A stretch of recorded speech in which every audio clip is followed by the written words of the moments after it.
આજે આપણે જાણીશું ફૂલકાજડીના વ્રત વિશે।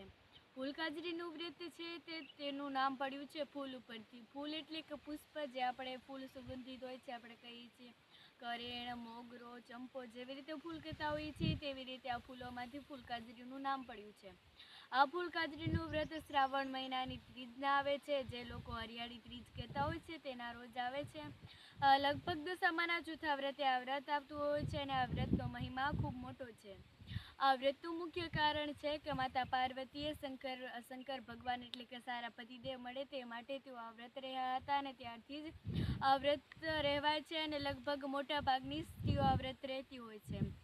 આ વ્રતમાં આપણે સવારથી ઉઠી અને રાત્રિના 12 વાગ્યા સુધી આપણે ફૂલ સૂંઘીને જ પાણી પીવાનું છે, આના સિવાય કશું જ ખાવાનું નથી।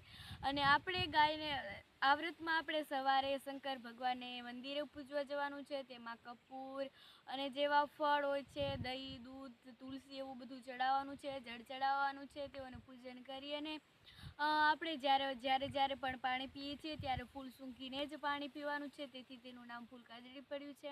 અને સાંજે આપણે ગાય માતાની સેવા કરી અથવા તો જ્યાં શંકર ભગવાનનું નજીક મંદિર હોય ત્યાં શંકર ભગવાનની સેવા કરી અને આપણે એટલે કે પૂજા કરી અને આપણે આ ફૂલકાજડીનું વ્રત હોય છે તેને ઉપવાસ કરીએ છીએ તો એક વખત ફરાળ કરવાનો હોય છે।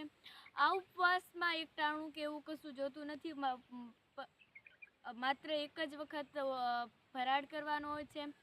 આ વ્રતમાં આપણે આખી રાત્રિ સુધી જાગવાનું હોય છે અને આ વ્રત લગભગ મોટા ભાગની સ્ત્રીઓ કરતી હોય છે। તેમાં શિવ ભગવાનના કીર્તન કરે છે, ભજન કરે છે, 12 વાગે આરતી બોલાય છે। આવી રીતે શંકર ભગવાનનું એક મહત્વનું પર્વ ઉજવાય છે અને આમાં લગભગ મોટા ભાગના ફૂલો સૂંઘવાના હોય છે, જેવી રીતે કે મોગરો, કરેણ, ચંપો, કમળ, આવા બધા ફૂલો આપણે સૂંઘી શકીએ છીએ, ગુલાબ, અને આ બધા ફૂલો સૂંઘી અને આપણે આ મહત્વના પર્વને રહેવાનું હોય છે। અને આ પર્વ છે તે શંકર ભગવાનનું પર્વ છે, જેવી રીતે શ્રાવણ મહિનામાં અનેક અન્ય પણ શંકર ભગવાનના વ્રત આવે છે, જેવી રીતે જયા પાર્વતીનું વ્રત, ગોરમાનું વ્રત, આવી જ રીતે આ ફૂલકાજડીનું છે ને તેનું પણ ખૂબ મહત્વ છે। આ વ્રત માત્ર એક જ દિવસનું હોય છે, પરંતુ તેના મહિમા ખૂબ મોટો છે, તે ખૂબ એક મોટું છે અને આ વ્રતને લગભગ મોટા ભાગની સ્ત્રીઓ રહેવાનું પસંદ કરે છે।